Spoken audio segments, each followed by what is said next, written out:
من الشيطان الرجيم بسم الله الرحمن الرحيم الحمد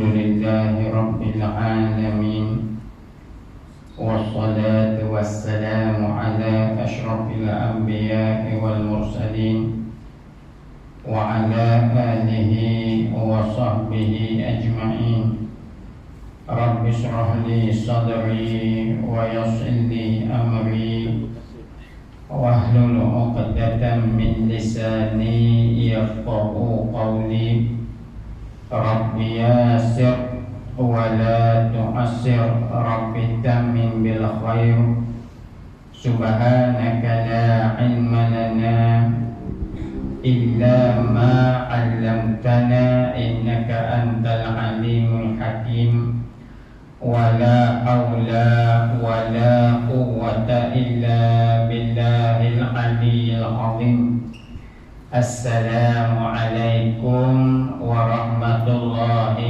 وبركاته. قال مصنف رحمه الله ونفعنا بعلومه في دارين آمين يا رب العالمين يا رب العالمين. Dan ketahui olehmu bahawasanya makna kasih itu cenderung hati kepada sesuatu yang disukainya, dan bahawa tiap-tiap yang sedang itu dikasihi akan dia. Di sini kita membicarakan mengenai bab 8 pada menyatakan kasih akan Allah Subhanahu wa ta'ala, bab kasih kepada Allah Subhanahu wa ta'ala. Jadi ketahuilah makna kasih itu ni cenderung hati.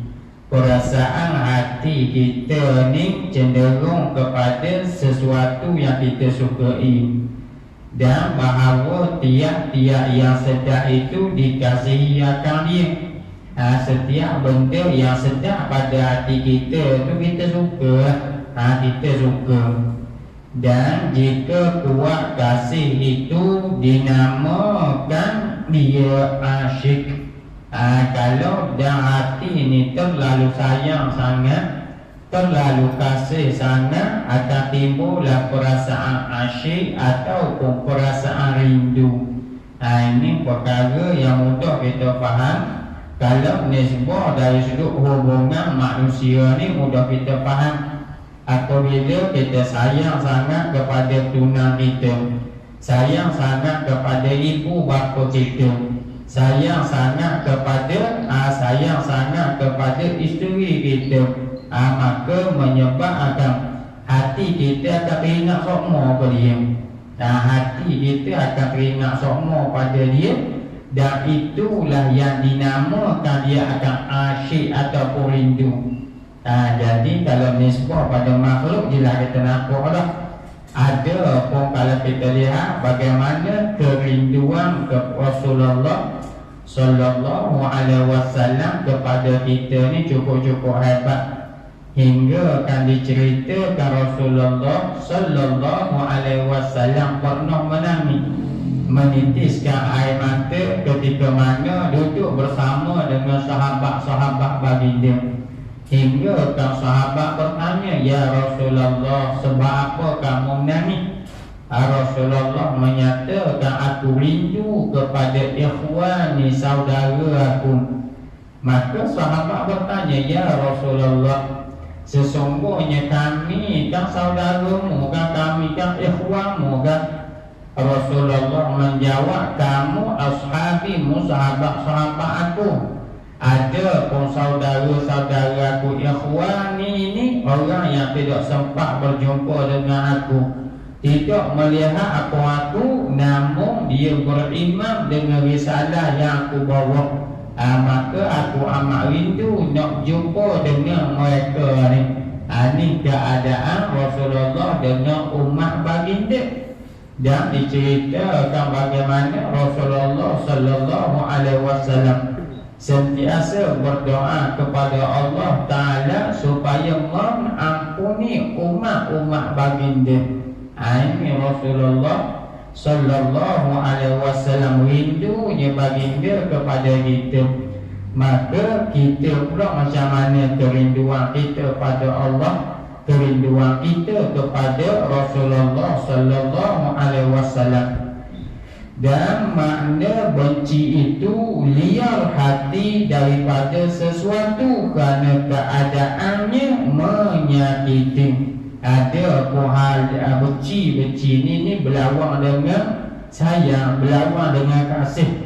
Jadi benci ni hati kita ni liar, jauhkan diri daripada perkara tersebut. Kerana perkara itu menyakiti, benda tu kita tak berahi, kita tak berahi. Dan jika kuat oleh benci itu, dinama akan dia marah dan murka. Kalau dah benci sangat-sangat, akan timbullah perasaan benci pada benda tu, akan timbullah perasaan marah pada perkara tu, akan timbullah perasaan murka kepada perkara tersebut. Dan bahawasanya sebab bagi kasih itu dua perkara. Katanya Syekh Abdul Qadir Al-Mandili bahawa timbulnya perasaan kasih kita kepada sesuatu perkara ni kerana ada dua punca dia, dua sebab dia yang menyebabkan seseorang itu kasih kepada sesuatu. Yang pertama, berbuat baik.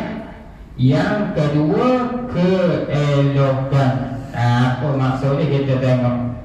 Maka kasih kita akan Allah Ta'ala kerana tiada yang berbuat baik kebajikan bagi kita pada hakikatnya melainkan Allah Ta'ala.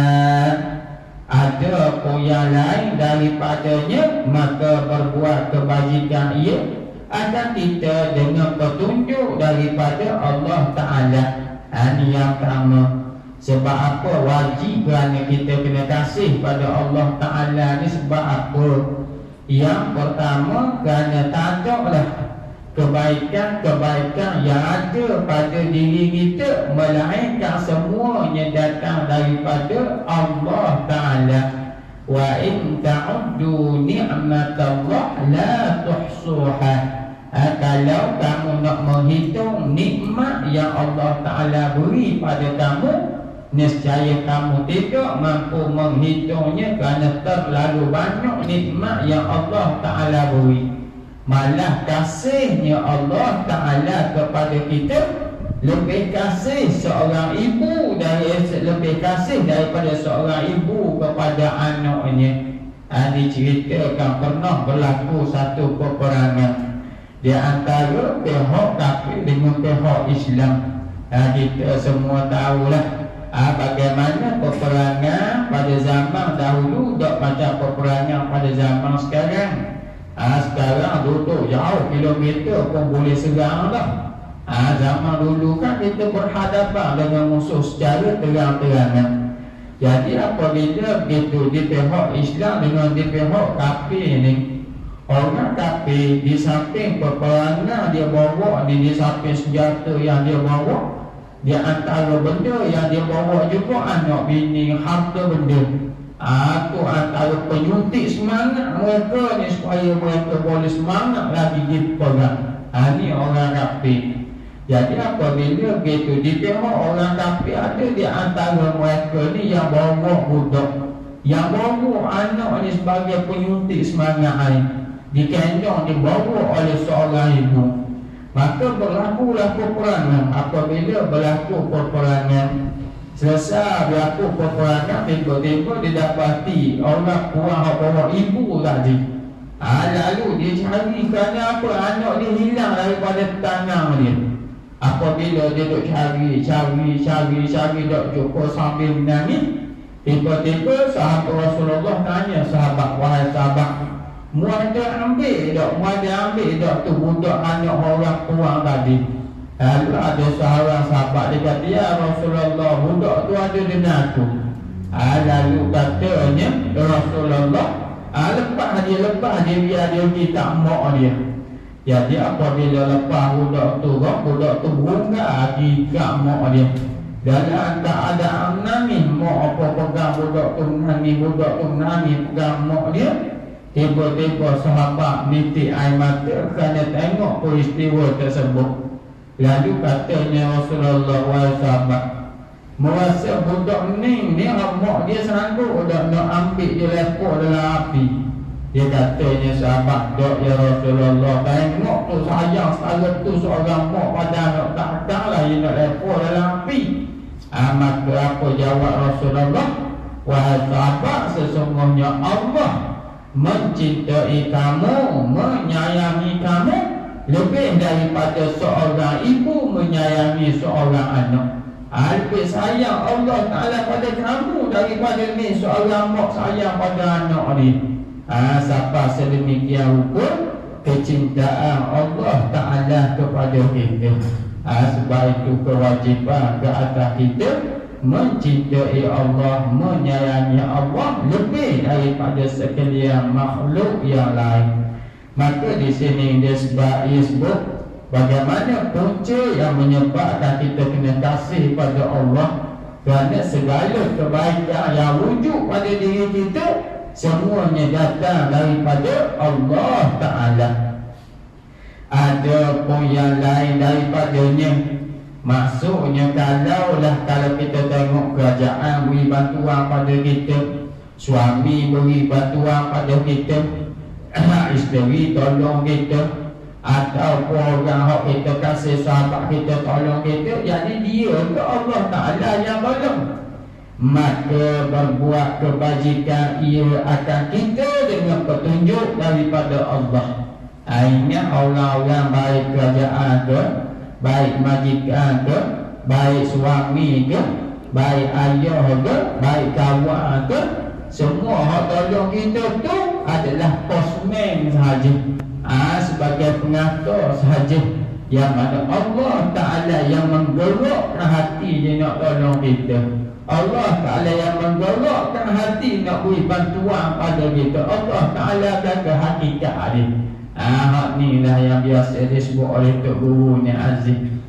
Tok Guru ni Aziz dia kata kerajaan ke, suami ke, ayah ke, beri bantuan kita ni dia hanyalah postman je. Maksud postman ni macam gini lah. Kita ni ada seorang kawan yang duduk di Kuala Lumpur. Apabila kawan kita duduk Kuala Lumpur ni, dia beli kepada kita satu hadiah. Dia beri kepada kita iPhone 13. Yang buku mulai iPhone 13 yang baru ni. Maka dia poh. Dia poh pula poh laju. Apabila poh laju pula sehari tu mari rumah kita depan rumah kita poh lagi tak buka pintunya tekan juga tu. Jadi apabila duduk tekan kita keluar. Lalu dia bagilah minta IC, minta kat penalang tu. Lepas pada tu barang, lepas kita ambil hadiah yang diberi oleh Pak Postman tu, poh laju tu, dalam fikiran kita postman ni dia beri kawan kita yang duduk Kuala Lumpur beri. Tentulah kita terjelas-jelas ada hak beri tu kawan kita duduk Kuala Lumpur. Postman ni perantara dia untuk nak sampaikan barang tu pada kita. Maka hakikat gitu juga hari ni, baik suami, baik majikan tu postman saja. Ada pun hakikat dia datang daripada Allah Ta'ala. Ada kita tidak postman, terima kasih banyak apa postman beri kamu iPhone 13. Postman kata bukan apa, Allah apa ni saya terlantar je. Tu dia hakikat dia. Kita tak kata itu postman tu Allah bagi, dia mengatur je. Maka begitu juga hakikat nikmat yang kita dapat hari ini, perantaraan daripada siapa-siapa pun, hakikat dia datang daripada Allah Ta'ala. Sebab itu kalau kita baca dalam kitab hadis 40, kita akan jumpa dah cerita dia. Bagaimana apabila Allah Ta'ala nak siapa akan sesuatu perkara kepada hamba dia, Walaupun dihalang oleh sekalian makhluk, pasti perkara yang dikehendaki oleh Allah Ta'ala itu pasti akan sampai. Pasti akan sampai. Walaupun dihalang oleh jutaan makhluk pun. Begitu juga sebaliknya. Kalau Allah Ta'ala nak halang sesuatu benda sampai kepada seorang hamba Allah, walaupun diusaha oleh sekalian makhluk, tak akan mampu sama sekali kalau Allah Ta'ala tak beri. Maka itu dia ni ilmu akidah ni. Sebab itu kita dalam menghadapi COVID hari ni, antara dalam perkara akidah kena faham, mula ingat yang mendatangkan mudarat daripada Allah, yang mendatangkan manfaat daripada Allah Ta'ala. Ada pun kita ikhtiar sebagai seorang hamba tu, ikhtiar kena buat sebagai seorang hamba. Ada pun orang duduk dalam ni yang mendatangkan mudarat daripada Allah, manfaat pun daripada Allah. Tapi ikhtiar SOP yang ditetapkan oleh ahli-ahli dia kena turut. Jangan kita kira ada benda kalau Allah Ta'ala kata tak benar ya biar. Kalau buat SOP pun yang begitu. Allah Ta'ala kata dah wala tulqu bi aidikum ila tahlukah. Jangan mencapak diri kamu ke arah kebinasaan. Maknanya dari sudut pun kena faham molek sebagaimana yang diterang di sini. Yang pertama, sebab apa kewajipan kita cinta pada Allah, taat pada Allah? Kerana segala benda ada pada tubuh badan kita ni mari daripada Allah. Dan kita kasih akan Allah kerana segala keelokan yang pada alam ini semuanya daripada bekas kudrah Allah Ta'ala. Dan adalah kudrahnya itu setengah daripada segala makna keelokannya dan kebesarannya. Yang kedua ni, dia kata sebab apa seseorang tu kasih kepada sesuatu. Yang pertama sebab benda tu buat baik kita. Yang kedua kerana keelokan yang ada pada perkara tersebut. Maksud dia untuk mudah kita faham, kita pernah kot lain dulu untuk kita nak faham masalah ni. Kita kata beginilah, yang pertama kerana sesuatu tu buat baik kita. Sebab apa kita sayang ke seseorang? Kerana dia buat baik kita. Contoh dia, kita dengan mak kita lah. Kita dengan mak kita. Kalau tengok mak kita dengan orang lain, boleh jadi orang lain ada lebih lawa daripada mak kita. Kalau tengok itu macam mak kita orang Melayu, kalau pandai orang Arab lawa daripada mak kita. Tapi sebab apa perasaan sayang kita kepada mak kita, tak ada perasaan sayang kita pada orang lain. Walaupun orang lain lebih lawa pada mak kita, lebih kaya daripada mak kita. Kerana kita kenal mak kita ni lah buat baik kita. Jak daripada kita recek, jak daripada perut mak kita lagunya jaga kita. Sampai 9 bulan, 10 hari lepas tu lahirnya susu kita pula 2 tahun. Dia jaga kita pula, rela dok makan, nak bagi kita makan, rela dok tidur, jaga kita dalam keadaan sakit, rela dia kena gigit nyamuk daripada kita kena gigit nyamuk. Maknanya kebaikan yang dia buat pada kita tu melahirkan perasaan sayang kita pada dia. Walaupun orang lain ada orang puan lain, tapi tak ada perasaan sayang kita pada orang puan lain. Sebab apa? Kerana orang puan lain tak buat baik kita, tapi mak kita buat baik kita. Maka sebab tu perasaan sayang wujud pada mak kita. Itu yang pertama, punca yang menyebabkan kecintaan pada seseorang. Yang kedua, kerana keelokan yang ada pada seseorang itu. Maksud keelokan ni mudah kalau kita nak tengok begini lah. Hari ni ramai orang minat pemain bola nama dia Messi. Ramai orang minat pemain bola nama dia Cristiano Ronaldo. Yang mana sebab apa orang minat pemain Cristiano Ronaldo, Messi? Sebab apa?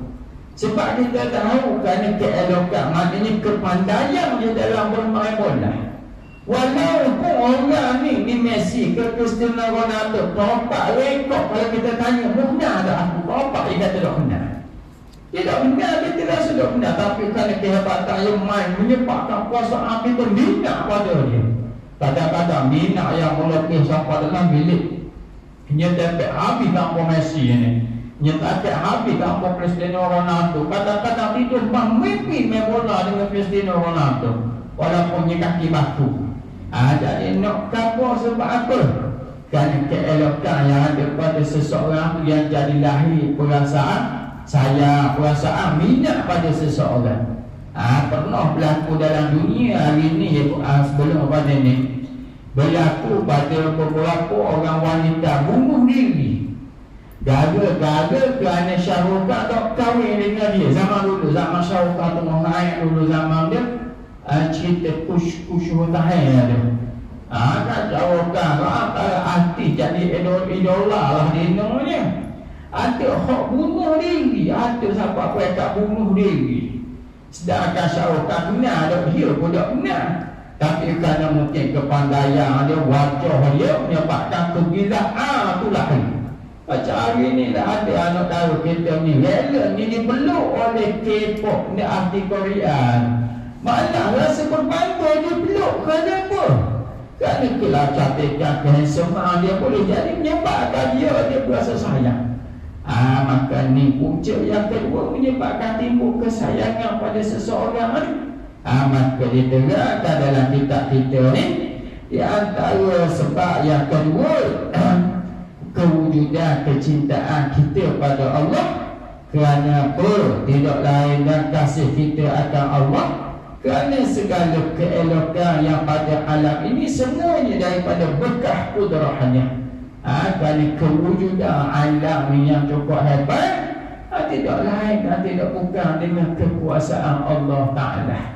Sebab itu di kalangan ulama, di antaranya Imam Bajuri, di antaranya Ibrahim Al-Laqani, pengarang kitab Matan Jauharah, dia menyatakan di antara cara kita nak kenal Allah Ta'ala, yang pertama tengoklah makhluk yang berada di atas kamu. Yang kedua tengoklah makhluk yang berada di bawah kamu. Di antaranya tengok binatang-binatang, tengok tumbuh-tumbuhan. Ni kalau mu nak kenal Allah, mu tengok binatang, mu boleh kenal Allah Ta'ala. Sebab apa? Kehebatan Allah Ta'ala dalam mencipta makhluk. Contoh dia apa? Contohnya kalau kita nak tahu nampak, antaranya Allahumma salli ala Muhammad, binatang yang bernama sesupoh. Binatang yang bernama sesupoh. Kalau kita tengok binatang yang bernama sesupoh ni, dia duduk di dinding warna jah, dia tukar warna jah. Dia duduk di atas pokok warna pokok, dia tukar warna pokok. Dia duduk di pokok dapat warna merah, dia tukar warna merah. Siapa dia setting jadi gitu tu? Macam mana dia tu boleh wujud dia? Macam mana siapa yang kancah warna-warna dia? Jadi nak kabur tu mari daripada Allah Ta'ala belakang. Ada satu kisah, binatang ni perangai utuh. Binatang ni kalau nisbah pada manusia ni pun ada perangai begini ni. Biasanya binatang ni nyemalah seekor binatang burung. Nama burung tu kita tak tengok, kebetulan tengok National Geographic nak kita tengok. Yang mana apabila Allahumma salli ala Muhammad, apabila ibu burung Ibu burung ni dia ni telur di atas dalam sarang orang. Ibu burung ni telur di sarang orang. Hak gangan untuk laki ibu burung ni, dia buang telur tuang dalam sarang tu, dia tak telur dia. Tu sen. Jadi apabila begitu tuang pada sarang tu, dia duduk situ. Apabila dia duduk situ, tak lama apa pada tu netah. Apabila menetap ni, anak pun perangai petunda ayahnya juga untuk perangai dia, mak dia. Anak dia lepas menetap, malah ada anaknya yang pecahnya, dia tolak pula tuan rumah tu. Dia tolak pasal tanah tuan tu rumah, mampu anak orang lain. Dia pula hidup dalam sarang orang. Dan macam minum ibu tu, beri kepada orang tu kan depan tu lah. Jadi orang tu rasa hak bumi putera ni kena bantan lah. Jadi ada hak pasal ni burung hak pasal ni ada. Maka tak pelik lah hari ni, dunia hari ni, kerana Allah hak pasal ni ada. Maka nak kabarnya Apabila kita makna Allah Ta'ala, di antaranya tengok makhluk yang berada di bawah kita, binatang, raya, dalam sungai, dalam laut, itu menyebabkan kita ingat pada Allah. Dan yang ketiga, cara nak kenal Allah Ta'ala, tengok diri kita ni. Tengok diri kita ni. Untuk kita kenal siapa dia Allah Ta'ala. Maka sebab itu dia kata, tengok kecantikan alam ni semuanya besar daripada kehendak Allah Ta'ala. Qudrah kekuatan yang ada pada Allah Ta'ala. Ada ingat segala benda yang berlaku ni iradah. Kita ngaji iradah ni kehendak. Dia tak ada berlaku di alam ni. Allah Ta'ala nak lagu lainnya jadi lagu lain tak ada.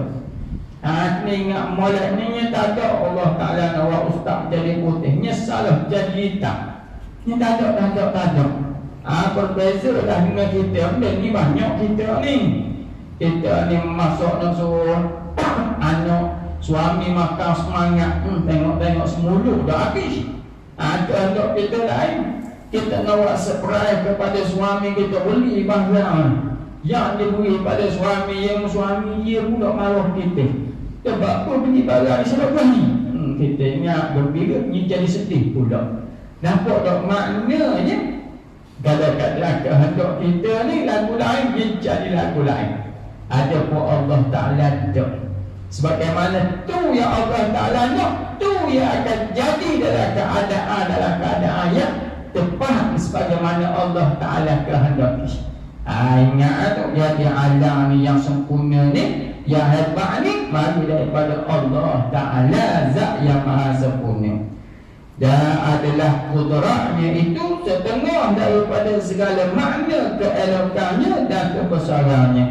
Dan juga kudrah kekuatan yang ada pada Allah Ta'ala, di antaranya sebahagian daripada makna kesempurnaan Allah Ta'ala. Kerana sifat bagi Allah Ta'ala ni yang berkuasa. Kita mengaji dah sifat 20 dah. Kita mengaji dah sifat 20, kita nampak dah kehebatan Allah Ta'ala, zat yang maha sempurna. Zat yang maha sempurna. Dan bahawasanya alamat bagi kasih akan Allah Ta'ala itu amat banyak. Setengahnya dia antara tanda. Alamat ni tanda-tanda untuk kita ni nak tunjuk kita kasih pada Allah. Kita kena tunjuk kasih kita pada Allah Ta'ala.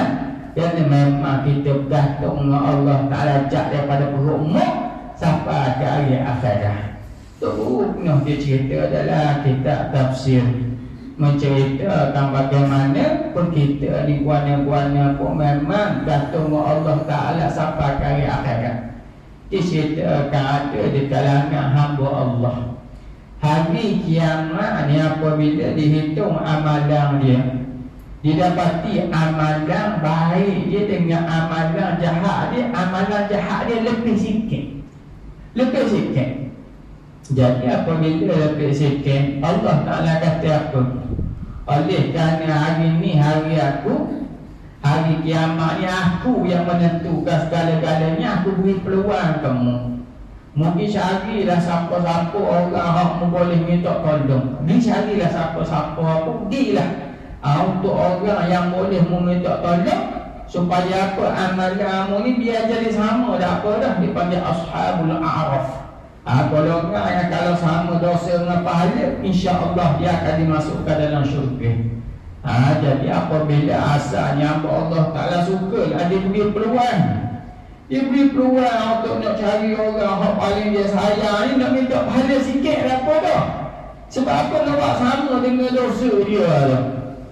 Jadi apabila dia beri peluangnya, cari, jumpa siapa? Jumpa dengan mak dia. Mak ni tak ada lah manusia yang paling sayang kali ke kita, mak kita lah. Mak ni daripada kecil sampai ke besar, dia secara kasih sayang dengan kita ni sama, dia tak berubah. Orang lain berubah, mak tak berubah. Mak tak berubah perasaan dia sayang kita. Pas kedua, dia tak berubah juga walaupun kita berubah dah besar lah.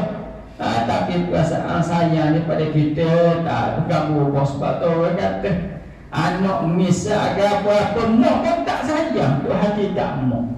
Jadi apabila begitu hamba Allah Ta'ala jumpa mak, Allah suka dan jumpa mak. Waktu di dunia mak rela duk makan kerana beri anak dia makan. Waktu dunia mak ni rela jaga tidur kerana apa nak jaga anak dalam keadaan sakit. Kadang-kadang mak doa, ya Allah bagilah sakit anak aku, duit aku tak apa ya Allah. Ya dia sihat ya Allah, tu seorang mak. Jadi apabila jumpa dengan mak ni, dia kata mak, mulah orang yang mengandungkan aku, mulah orang yang melahirkan aku, mulah orang yang menyusukan aku, mulah orang yang menjaga aku. Wahai mak, dia puji-puji mak. Aku nak sepadan daripada mu, elok mak. Kerana apa ni sekarang aku duk hisap dengan Allah Ta'ala. Nak lagi pahala supaya sama antara dosa dan pahala boleh masuk syurga, tak apa dah. Aku jawab seorang ibu yang paling disayangi. Aku jawab seorang ibu yang paling dikasihi. Katanya ibunya, wahai anak, aku takut dengan apa yang kamu takut. Maknanya benda mu hadapi ni pun mak pun sekarang perut juga, mak pun takut juga. Mak dah tahu keadaan mak macam mana, maka minta maaf banyak. Mak tak boleh beri walaupun sedikit pahala pada kamu. Maka apabila jawab bangsa orang mak kepada anak yang dia sayang gitu. Kenapa hari kiamat masing-masing duk fikir, ketika masing-masing duk fikir dah orang lain. Aku ni selamat kedok, selamat kedok, selamat kedok. Ini tak ada mikir dah orang lain. Maka tu kat orang ayat akhirat. Maka nangis kita ni kerana tak ada orang nak bagi mak, nak baginya cari jumpa ayah pun tak. Minta sebagaimana minta dengan mak. Mak ayah pun jawab lebih kurang macam mak juga. Ayah takut dengan mak hadapi adik. Kaya mak ayah hadapi pun tak. Ni cari pun nak jumpa isteri tak nak bagi. Jumpa anak-anak pun tak nak bagi. Yalah pergi pada Allah Ta'ala, ya Allah. Tak ada seorang boleh nak tolong aku, ya Allah. Maka aku kata, Allah hari ni hari aku. Maka aku layak, aku berhak nak bagi siapa kebaikan hak aku nak ikut aku lah. Maka masuklah kamu ke dalam syurga dengan sebab rahmat aku. Maknanya di sini secara mana pun kecintaan kita pada siapa-siapa, jangan melebihi daripada kecintaan kita kepada Allah Subhanahu wa Ta'ala. Dan setengahnya setengah tanda kasih kita pada Allah, setengahnya daripadanya mendahulukan oleh seseorang akan mengerjakan yang disuruh Allah Ta'ala atas yang disukai oleh nafsunya. Itu boleh. Maka hendaklah mendahulukan Allah Ta'ala daripada segala perkara. Sebab itu tidak peliklah kalau kita lihat di kalangan orang-orang soleh dulu, antara benda yang paling dah cukup dijaga sembahyang di awal waktu. Kalau benda yang paling dijaga, hingga kata Syekh Mutawalli Sya'rawi, siapa-siapa yang nak urusan hidupnya dimudahkan oleh Allah Ta'ala, maka hendaklah dia sembahyang. Dia sembahyang di awal waktu, insya-Allah urusan hidup di dunia akan dimudahkan oleh Allah Ta'ala. Kenapa? Ada di kalangan ulama, apabila dia ni tengah buat kerja satu-satu benda, baik duk nuku harta-harta atau baik duk sibuk buat apa ke, apabila dengar sahaja daun azab, dia akan tinggal habis segala perkara. Walaupun nak siap sikit lagi dalam ditinggal dulu. Sebab apa kan kita dengar kalau azab, Allahu Akbar, Allahu Akbar. Apabila sebut Allah Maha, Allah Maha. Jadi kita tengok buat kerja ni, kita mari dia mikir. Orang soleh lah orang alim ni.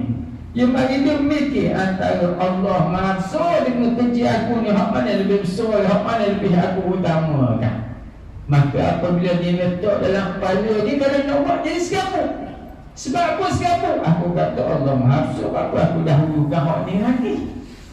Jadi dia takkan boleh buat kerja melainkan tuna dulu semayang, baru boleh buat kerja dia lain. Tu orang soleh dulu. Maka begitu juga kita apabila berlaku pertembungan Di antara perintah Allah Ta'ala dengan kehendak hawa nafsu, maka hendaklah kita dahulukan perintah Allah.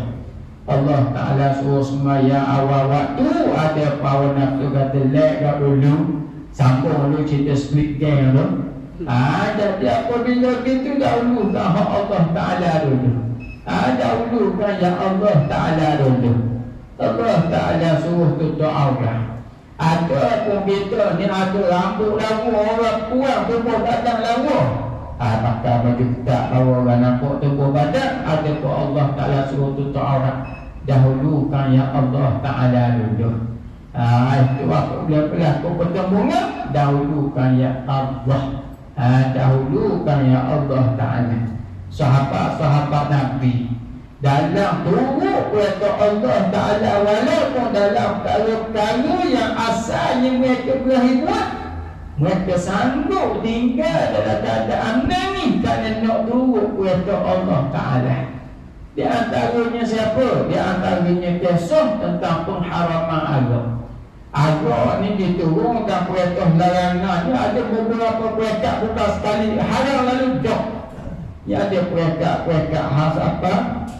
Apabila datang pengharaman agama, ada di kalangan sahabat ni, kita tanya Rasulullah, ya Rasulullah, di rumah tu ada 2-3 roti payang lagi agak, ya Rasulullah, boleh tak nak berhati hak tu, tambah dah barang lain, tambah dah beli hak lain, nak berhati hak rumah aja, hak stok hak ada dah. Kata Rasulullah, tak boleh. Allah Ta'ala kata haram. Maka sahabat Nabi ambilnya pocohnya cua ni sampai nitik air mati. Walaupun berahilah, tak Allah Ta'ala kata tak boleh nak kata boleh. Tu para sahabat Nabi. Maka begitu jugalah kita. Dalam perkara Allah Ta'ala suruh buat sungguh. Ada perbarang Allah Ta'ala larang tinggal, walaupun dia tu memang kita berahi buat. Ma nahaitukum anhu fajtanibu wa ma amartukum bihi fa'atu minhu mastata'tum. Apa yang aku perintah kamu buat, maka buat sungguh-sungguh. Ada apa yang aku larang pada kamu, hendaklah kamu tinggal sebagaimana yang dilarang oleh Allah. Dan setengah daripadanya rindu kepada menjumpai Allah Ta'ala dengan mati Allah. Di sini disebut di antara tanda kita cinta pada Allah Ta'ala, rindu nak jumpa dengan Allah. Dan nak jumpa dengan Allah Ta'ala, syaratnya kena mati dulu baru boleh jumpa Allah Ta'ala. Sebagaimana kisah Nabi Ibrahim AS. Nabi Ibrahim ketika malaikat maut datang nak cabut nyawa Nabi Ibrahim, malaikat maut ni datang dalam keadaan rupa yang Nabi Ibrahim boleh tengok. Ada malaikat maut yang mari tanya dulu ni Nabi ni spesialis. Jangan kita nanti malaikat tanya nak mati kita orang ni apa kita jawab tamu hati. Tak ni Nabi cerita lain ni spesial ni. Maka apabila malaikat dapat pada Nabi Ibrahim bahawa Allah Ta'ala perintah cabut nyawa, katanya Nabi Ibrahim mungkin kabur semula ke Allah. Muna siapa ke seorang kekasih nak cabut nyawa kekasih dia? Adakah Nabi Ibrahim ini dikenal sebagai Khalilullah, makhluk yang dekat dengan Allah.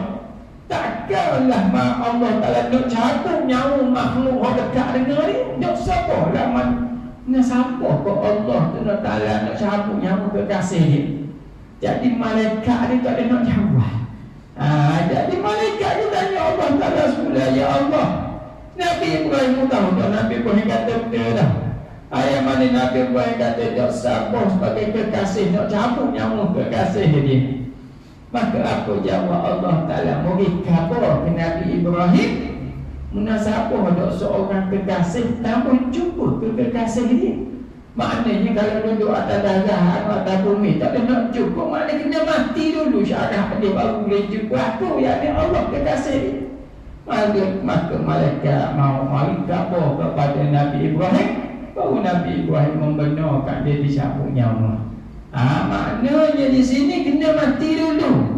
Maka hendaklah ada ada perasaan rindu untuk jumpa dengan Allah Ta'ala. Kita ni rasa rindu nak mati ke rindu nak hidup panjang.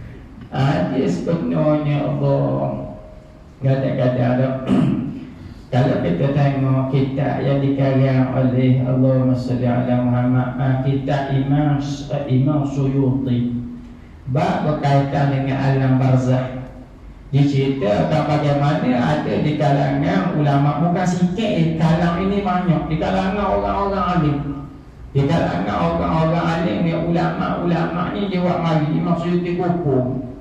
Dia kata ada di kalangan ulama orang mari ziarah dia, maka orang ni doa lah, doa kesembuhan. Maka ulama jangan doa gitu. Keculah orang ni hok Malaysia boleh wahai syekh, apa mulakan aku doa supaya mu sembuh. Dia kata aku selama hidup ni aku tu kulumuh sangat dah. Maknanya jak bangun pas ketiga mula tu tepung nak ibadah, mana letih ibadah. Maka apabila mari kematian, aku harap inilah saat untuk aku rehat. Jadi maknanya orang ni orang hok standby tu. Orang hok standby dah, maknanya persiapan lekat dah, maknanya kalau mati pun dah bimbang. Hok pasal ni lah, artinya dia takut tu. Katanya ulama manusia dengan matinya ada 3%. Pasal yang pertama hak pasal ni, maknanya hidup ni tepu dah ibadah. Dia takut kalau kata mati esok, dah tak apa dah. Tak apalah sebab apa buat ibadah tu. Tanya pasal baca Quran, baca dah. Pasal bayar sunat, jaga. Pasal zikir, jaga. Maka apa dia dah banyak dah standby dah. Dia tak takut. Macam anak kita lah. Kalau jenis nak ambil versi SPM, start daripada 3 tapak atau masuk 3 tapak, tiap harinya study. Study 3 tapak penuh study. 1 kali pun study yang penuh. Kadang-kadang mulutnya tu bunyi semua lambat basic, lambat basic. Sebab apa? Dia standby tu. Hari Jumaat tunggu nak mutuh. Maknanya masuk dalam lebar, tulis dia jawab. Tu orang study sungguh tu. Ni golongan pertama. Golongan kedua sebaliknya, golongan kafir, golongan jahat. Mereka pun dari nak matinya bomo sungguh maksiat. Dia kata dia mati kau baik zina. Dia aku mati kau baik buat ni, baik darah hawa biar kuat hati. Maknanya dia kotor nak lepas tak ke dia duduk dalam hati dia. Ini golongan kedua. Ada pun golongan ketiga boleh jadi macam kita dah. Masuk macam kita ni, kalau lah ada tu kapung kecuk kodok tu kapung, hamba minta maaf dah. Ikut dunia hamba ni, kalau tengok penyakit awak ni mungkin 2 minggu. 2 minggu lagi nenang satu lah. Jadi apabila dia kata gitu ni, kita ni tak jahat sangat. Tapi apabila amal soleh ni kurang ni, jadi serabut berulang tu. Sudah mayam, nak mayam sunat dia ingat ke Quran tak baca lagi. Nak baca Quran dia ingat ke tak sedekah balas mana ni, dia jadi sekarang. Jadi hak tu yang jadi kita ni perasaan mati ni, hak dulu. Sampai bila Allah lah kita akan mati. Cuma nak gabak orang beriman persiapan ke arwah tu ada. Persiapan ke Allah tu ada, ke arwah kematian. Maka perasaan nak mati bukan nak mati semata-mata mati, dok kerana nak jumpa Allah Ta'ala. Dan kalau nak arwah umur panjang kan bukan kerana nak habuan dunia, kerana nak ramah. Kata Sayyidina Ali, aku harap umur aku panjang kerana apa? Kerana kesedapan dalam makrifat, kesedapan dalam buat ibadat pada Allah. Kita ni umur panjang biasa dulu mulut gitulah. Ambonnya umur panjang lah, boleh mati, boleh tengok anak besar tak beda, boleh tengok cucu kahwin tak beda. Hanya harap tu semua. Habis sebenarnya tu aku harap umur panjang, waktu lah aku nak ngomong mayang sunat banyak, boleh kita mau semua, boleh buat ibadat semua tu aku nak umur panjang. Ataupun kalau umur panjang tak boleh buat ibadat, tak apalah mati. Tapi nak boleh sebut gitu tu biar amalah kena-kena lah. Dan cari dia kurang sama-sama kita. Nampak dahi, nampak turun lah tu. Minyak itu pun nampak jatuh. Tak lama dah. Kalau ustaz kurang gitu, nampak cik tengok ini supuh lalu malam tu. Datang bebas. Aku tak boleh nak tidur malam. Tengok dia kata gitu. Orang kita tak boleh. Bak matinya saya sentuh sikit. Ada orang soleh di setiap mata. Baginya tak takut. Mati ciri orang sayang pada Allah. Dia tak takut mati sebab apa? Ni peluang nak jumpa Allah. Peluang nak jumpa Allah Ta'ala. Dan tiada benci ia akan mati, melainkan kerana ini ia akan bertambah makrifat. Ia tak takut mati. Kalau dia nak umur panjang apa? Sebab apa? Sebabnya nak ibadah, nak menambah makrifat. Sebab dia ustaz ibadah, ustaz semayang, ustaz baca Quran, dia harap tak mati sebab nak buat ibadah. Bukan dia harap tak mati sebab Allah aku pari tak pergi jalan lagi, UK tak pergi jalan lagi, boleh rawat ni pada ni mati baru tak apa. Apa pernah jumpa ada hamba Allah Ta'ala dia minat kereta. Dia kata hamba ni kalau boleh dapat Audi TT tak apa, lepas tu mati pun. Tahu Audi TT? Di kalangan kaki kertanya tahulah. Audi tu Audi tahulah jenis hak kata pak cicing tu. Lepas tu hak TT ni hak sporty lah, hak 2 pintu tu. Hak 2 pintu ni nak petang boleh 2 lebih tak apa dah nak potong orang. Hanya TT. Apa dapat Audi TT lepas tu mati tak apa dah. Allah siapa tahu tu. Ada hak tinggal lagi. Apa boleh jumpa artis lepas pada ni mati pun tak apa. Allah tu dahsyat lagi. Jadinya orang nak pergi panjang umur ni kerana apa? Kerana nak menambah makrifat. Kerana sedar musyahadah itu atas kadar makrifat. Maknanya sedarnya dalam ibadahnya apa kadar kenal kita pada Allah. Makin dalam kita kenal Allah, makin manis dalam buat ibadah. Dan setengah daripadanya redha dengan qada Allah. Itu tanda kita sayang pada Allah, redha dengan ketentuan Allah, walaupun kalau kita suka ataupun sebaliknya. Ini ciri orang beriman. Ajaban li amril mu'minin, inna amrahu kullu lahu khairan wa laysa dhalika li ahadin illa lil mu'min. In asabathu syarra syakara fa kana khairun lahu wa in asabathu dharra sabara fa kana khairun lahu. Ajaib yang ada pada orang beriman. Takut keajaiban ini melainkan hanya pada orang beriman. Apabila diuji dengan perkara yang mereka suka, mereka akan bersyukur. Ini baik untuk orang beriman. Apabila mereka diuji dengan perkara yang mereka tidak suka, mereka bersabar. Ini juga baik untuk orang beriman. Maka COVID ini ujian untuk orang beriman. Sebelum ni hidup hebat, kita bersyukur ke tidak? Apabila dia uji dengan kesempitan, kita bersabar ataupun tidak. Ada orang beriman, dia sentiasa dalam keadaan berpahala apabila dia redha dengan ujian Allah Ta'ala. Dan setengah daripadanya benci akan dunia, kerana dunia itu melalaikan akan dia daripada menyebut Allah Ta'ala yang dikasihinya. Dia antara tanda seorang dikasih pada Allah, dia benci pada dunia yang melalaikan. Ingat dia dunia ni bukan dunia yang jadi faktor utama, lalai yang jadi faktor utama. Maka ada manusia yang dianugerahkan dunia tetapi dia jadi mulia di sisi Allah. Abdurrahman bin Auf, Dzulqarnain, Nabi Sulaiman alaihissalam, Sayyidina Uthman bin Affan radhiyallahu anhu. Ni orang-orang yang kaya tetapi mereka di kalangan ahli syurga. Mereka ada dunia, tapi dunia itu yang menjadikan dia jambatan untuk mencapai bahagianya di hari akhirat. Yang dilarang dunia, tetapi dengan sebab dunia menjauhkan kita daripada Allah Ta'ala. Cubalah sebagai penutup pembicaraan kita pada malam ini. Katanya Syekh Hamzah Yusuf Hafizahullah, dia menceritakan di kalangan kita kena sama-sama muhasabah. Kadang-kadang manusia ni apabila dia diberikan dunia padanya lebih, kadang-kadang akhirat akan disempitkan untuk dia, agama akan disempitkan untuk dia. Ada manusia apabila disempitkan dunia untuk dia, maka diluarkan akhirat untuk dia. Ada apa saya ni? Maksud dia apa di sini? Contohlah kita ni jenis orang yang dok kaya. Duduk atas highway naik kaci. Apabila naik kaci, tiba-tiba ada suti masjidnya potong kita. Jadi mesti mahal jenis buahnya dok dibasir.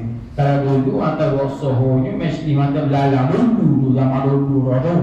Maknanya mesti potong itu kena potong. Waktu pula tiap hari kita berasa betul. Tak berasa apa sebab kita naik kaci. Memang aku seekor kaci yang layak dipotong. Tak berasa apa-apa. Kita tak berasa tahu apa. Tapi juga sebaliknya kita naik masjid.